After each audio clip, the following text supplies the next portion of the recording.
Hi, this is Group 5, consisting of Ross, Shiqi, and myself, Kingsley. Today we will be presenting to you our coursework titled RouteMapper. RouteMapper allows users to add markers on map, share traffic incidents such as road accidents and traffic jams. This is the homepage for RouteMapper, consisting of three main portions: the header, the sidebar on the right, and the map on the left. On the map, blue dot shows current location based on browser geolocation.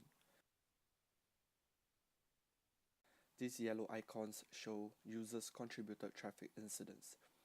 Click on the marker to see details and command lists. Next, we will proceed to the search function. This is the search result list. On first load, it searches for incidents within 5 miles from the current location, sorted by nearest ones first. Let's narrow our search to just within 1 mile from current location. It now shows 2 results. This is done by Ajax jQuery, so the page does not reload. We can also sort the results by distance, further first, or by date added, oldest first, or latest first. We can also search by address.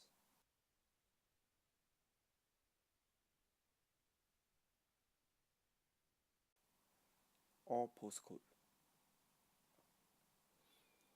We can search from a particular point on map instead of current location. This is done by simply dragging the marker to the desired location.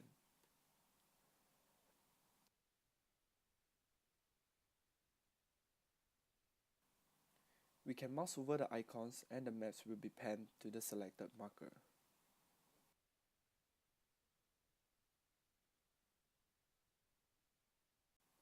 Next, the overlay function. User choose to see overlay information like traffic information to see which parts are congested. Users can also click on transit to see the tube stations and line network.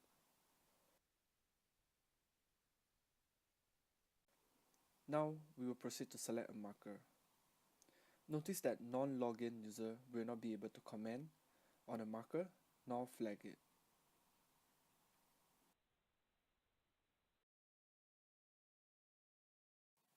Now, we will proceed to the registration. This registration form consists of client-side and server-side validations. For example, it checks if the entered email is a valid email address on client-side,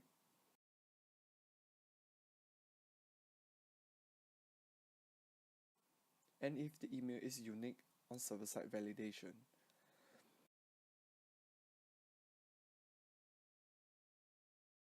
CAPTCHA is also implemented to ensure response is generated by a human.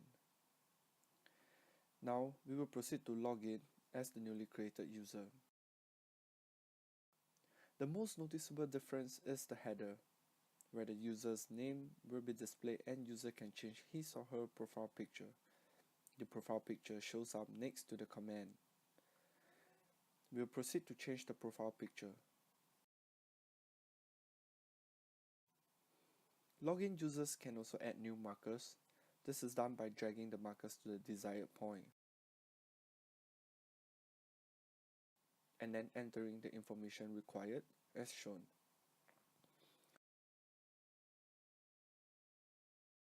Users can also comment on other markers, and users can also flag inappropriate comments.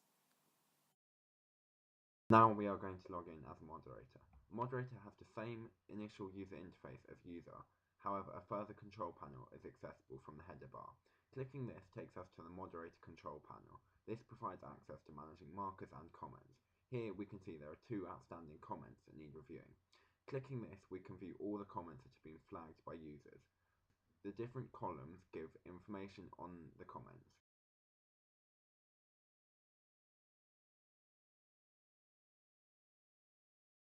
We can click in the marker column to view the marker and a whole chain of comments that the flagged comment was in, like so. Here we can see the flagged comment is not displayed to users. We can either edit or delete comments. Let's edit this comment, for example. Here we remove the foul language and place edited over it.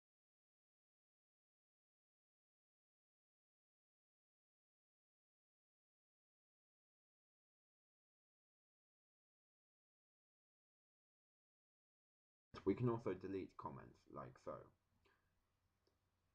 Returning to the control panel, we can also manage the markers in the system. We can either edit or delete markers. Here we have edited a marker to correct the information, as a car has crashed into a van and not the originally stated lamppost.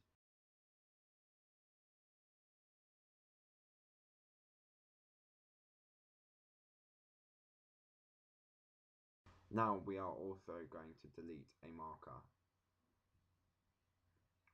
The marker has now been deleted. We have now covered all the functionality that a moderator has, so we'll now demonstrate the admin part of the website. We are now logging in as an admin. An admin can manage markers and comments just like a moderator, but also has further additional functionality. First, let's look at the XML capabilities of the website. An admin can either upload markers and comments from XML files or download markers and comments as an XML file. Let's download the entire marker table first and the associated comments. We've done this, and now we are viewing the XML file. Each marker is shown with the associated comments.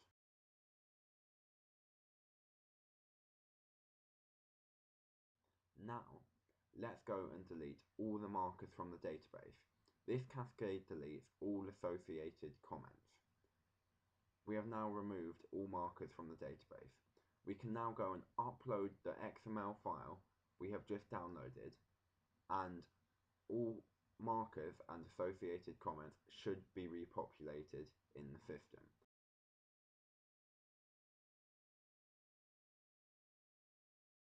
We can now confirm this by checking the marker dashboard, and this is the case. As an admin, we can also manage the users of the website. To find a user, we can filter by user type. For example, here we filter by site user.